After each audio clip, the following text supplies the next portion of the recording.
Free healthcare is not free. And the majority of the American people do not want a government-run healthcare system when they're told what it will really be like. Here are the numbers. Yes, 71% of people say they want guaranteed healthcare. But that number plummets to just 26% when they're told that a government-run healthcare system will lead to longer wait times and higher taxes. And make no mistake, a government-run healthcare system will lead to longer wait times and higher taxes.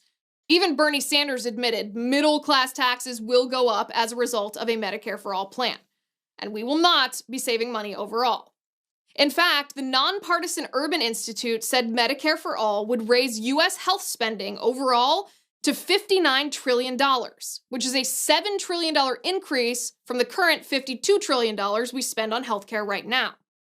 Even taking into account the decrease in administrative costs, which the Urban Institute did factor into their calculations, they found, and I quote, "The increase in spending for people with this new generous coverage would outweigh the savings," end quote.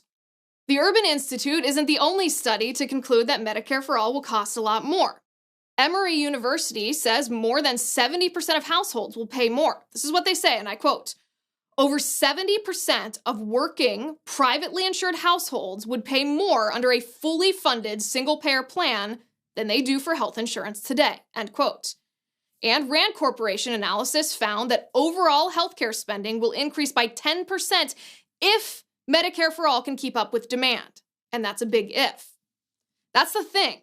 Any politician claiming that Medicare for All will save money is making faulty assumptions, either assuming that the only increase in cost will be uninsured people, when in reality, if healthcare is offered for free, currently insured people will utilize it more, which will cost more, or assuming that reimbursement to Medicare providers will be cut by a huge margin, which would cause medical providers to leave the field, which will contribute to waiting times and rationing of care.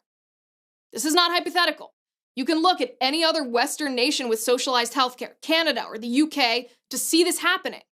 In Canada, people come to the US for critical care treatment because the wait times are too long in Canada. In the UK, the National Health Service canceled tens of thousands of what they called non-essential surgeries because they don't want to pay for them. Remember, we've already seen what happens right here in the United States when government meddles in healthcare. What happened under Obamacare? Obamacare wasn't even a full government takeover of healthcare, and still, premiums skyrocketed.